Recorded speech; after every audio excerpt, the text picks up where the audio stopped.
continuidade a esse módulo que nós estamos falando sobre fundamentos da fisioterapia respiratória. Essa é a parte 2.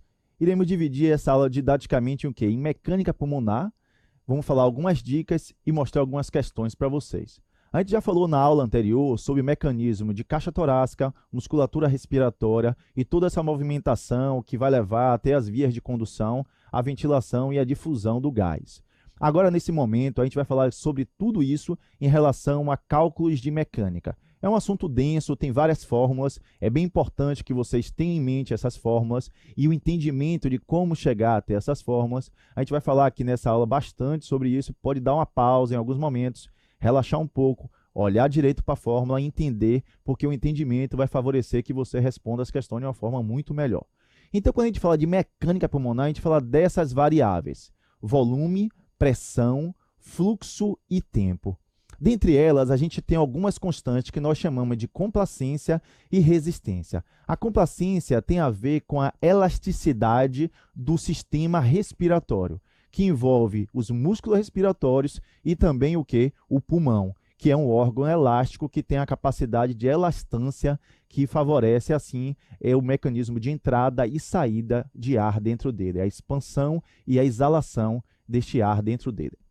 Para que isso ocorra, a gente tem algumas fórmulas. Essas fórmulas de impedância que nós mostramos aqui são fórmulas básicas de complacência e resistência. A complacência tendo relação direta com o volume corrente e com a relação inversa com a diferença de pressão entre a pressão platô e a pressão de PIP. E a resistência que tem uma relação direta neste momento com as pressões e uma relação inversa com o fluxo. A gente vê que essas fórmulas elas foram derivadas de uma equação que nós chamamos de equação do movimento. Essa equação está trilhada aqui e ela é uma equação que vê tanto a questão do fluxo dos volumes e a gente vê também o que? A interferência também da pressão expiratória, da PIP. A gente não coloca nessa fórmula aqui uma variável que nós botamos na fórmula inicial, que é a fórmula original, a equação original, que é a pressão muscular.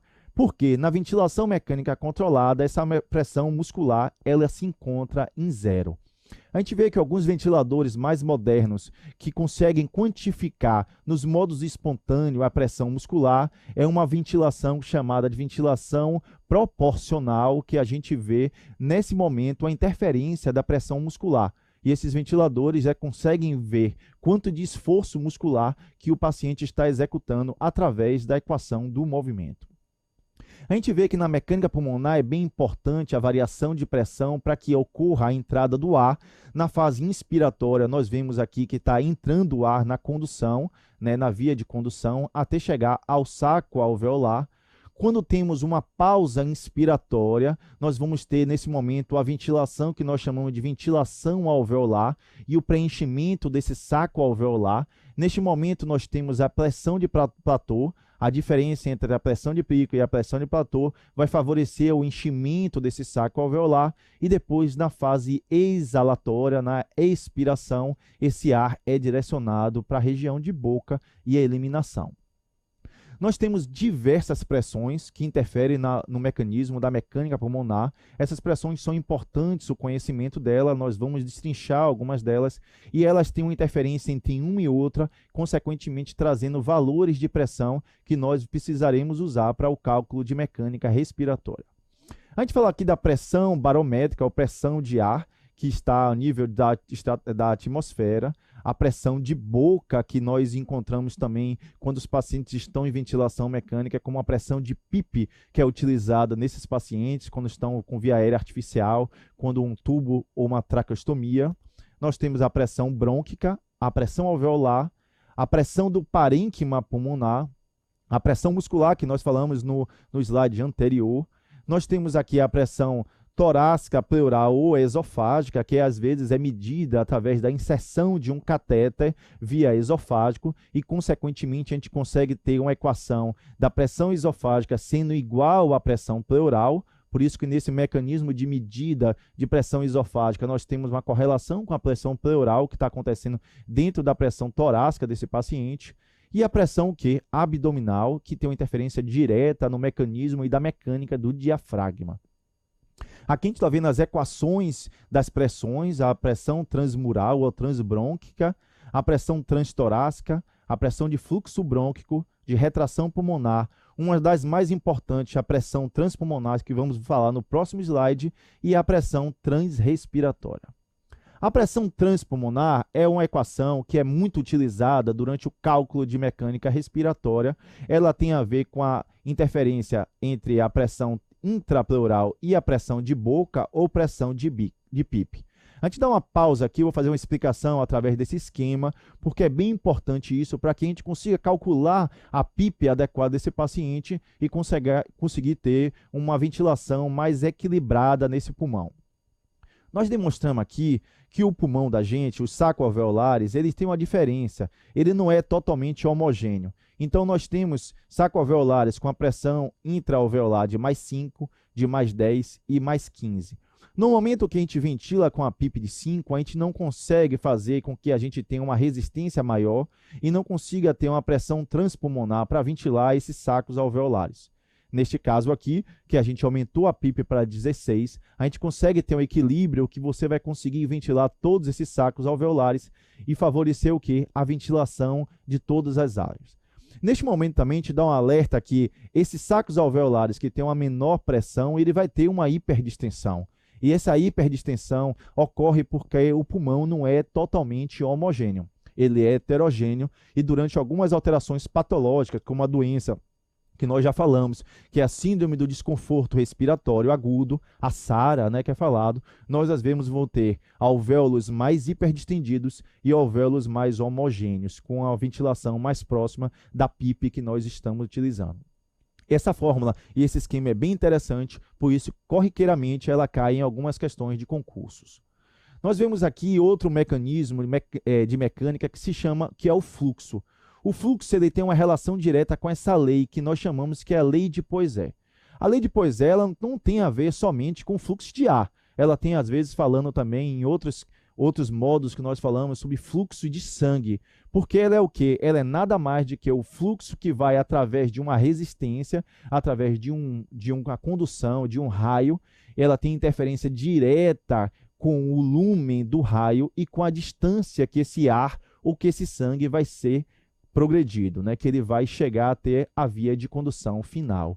Então, nós falamos da lei de Poiseuille, tanto para a questão cardíaca como para a questão respiratória. Essa fórmula ela tem uma relação direta da pressão e inversamente relacionada com o raio, né, do lumen do vaso que ele vai passar, ou então da traqueia que ele vai passar. Tem uma relação direta com o fluxo e com o quê? Com o comprimento desse vaso. Então, a gente vê aqui as relações diretas e inversas do fluxo em relação a isso. Nós temos basicamente 3 tipos de fluxo, que é o fluxo laminar, que é um fluxo mais lento, que ele vai percorrer toda a via aérea. O fluxo turbulento, que às vezes ele não consegue chegar até a via distal, porque ele se choca muito com as vias de condução e através de mecanismo de resistência que ocorra nesse vaso, nesse lumen, não vamos ter assim um mecanismo de fluxo muito adequado. Esse mecanismo de fluxo turbulento, às vezes, é favorável porque ele consegue o quê? Ele consegue descolar secreções da periferia e conseguir das vias aéreas e trazer para a periferia e você conseguir eliminar através de técnica de fisioterapia respiratória. E nós temos o fluxo misto, né? Aqui a gente tem uma obstrução nesse momento. Esse fluxo era laminar, mas através da via de resistência, alguma resistência que tem aqui no lumen dessa via de condução, ele começa a se tornar turbulento e depois que ele vai para uma via de bifurcação, ele consegue ficar de uma forma laminar. Então, esse fluxo misto, ele é mais corriqueiro que ocorra dentro da nossa via aérea, que a gente demonstrou as vias aéreas na aula anterior. Quando a gente fala de pressão, a gente tem a ver o quê? Resistência. E a resistência depende de 2 pontos que a gente vai demonstrar aqui. Então, a gente tem na via de condução pressões diferentes, a pressão 1 sendo maior que a pressão 2. A gente vê que essa variação de pressão sobre o fluxo, ela dá o quê? A resistência. Então, a resistência é a diferença de pressão sobre o fluxo. E esse fluxo tem a ver com o quê? Com raio. né? Essa diferença de pressão tem a ver com os dois pontos que nós falamos. Então, o comprimento da via de condução tem referência direta com a diferença de pressão. Quando a gente fala de resistência, que a gente mostrou aqui agora abaixo, a gente tem resistência de dois modos. A resistência das vias aéreas, que tem essa sigla, RVA, e a resistência de viscosidade do pulmão. Essa resistência de viscosidade tem através a resistência do muco, que está presente, do surfactante, que está presente nas vias aéreas, e essa resistência tem uma interferência muito grande para que a gente consiga ter a resistência de viscosidade do pulmão. Juntando essas duas resistências, nós teremos o quê? A resistência pulmonar total, que é a diferença da resistência da boca ou da pleura sobre o fluxo. A gente vê aqui o cálculo que nós mostramos anterior, que é a diferença de pressão sobre a diferença de fluxo, que vai trazer para a gente a resistência máxima. Esses valores de normalidade em pacientes entubados entre 4 e 8 centímetros d'água por litro por segundo. Uma dica bem interessante que eu acabei de falar foi que eu falei que o fluxo estava em litro por minuto, né? Esse litro por minuto, quando a gente aparece, né, que aparece nos ventiladores, esse tipo de fluxo, ele confunde muita gente quando a gente tem questões em concursos que a gente fala de mecânica pulmonar. Então, você tem que ter uma atenção muito grande quando a gente fala de mecânica pulmonar por causa da questão do fluxo. Isso é uma pegadinha que acontece em muitas questões. A gente vai ter que fazer uma conversão dessa fórmula de litros por minuto para litros por segundo. Neste caso aqui fica muito fácil, né, porque a gente tem 60 segundos sendo 1 minuto, ele fica meio litro por segundo. Esse cálculo aqui que você vai ter que utilizar para fazer o cálculo da sua mecânica respiratória. Então, quando você botar o fluxo, você não colocar em litros por minuto, e sim em litros por segundo. Nós trazemos agora duas questões bem básicas que caíram em concursos sobre mecânica pulmonar e vamos trazer para ela e você vai conseguir respondê-la de uma forma bem tranquila. Ele fala aqui daquela lei que a gente acabou de falar, a lei de Poiseuille. A lei de Poiseuille tem como objetivo avaliar o comportamento do fluxo de ar dentro das vias aéreas do corpo humano, bem como descrever as variáveis dependentes. Com base nessa lei, julgue o item a seguir. Ele fala que o raio é a variável com maior importância para a determinação da velocidade do fluxo. A gente acabou de falar sobre essa fórmula, volte alguns slides, olhe para a fórmula, a lei de Poiseuille, e você vai conseguir responder tranquilamente essa questão.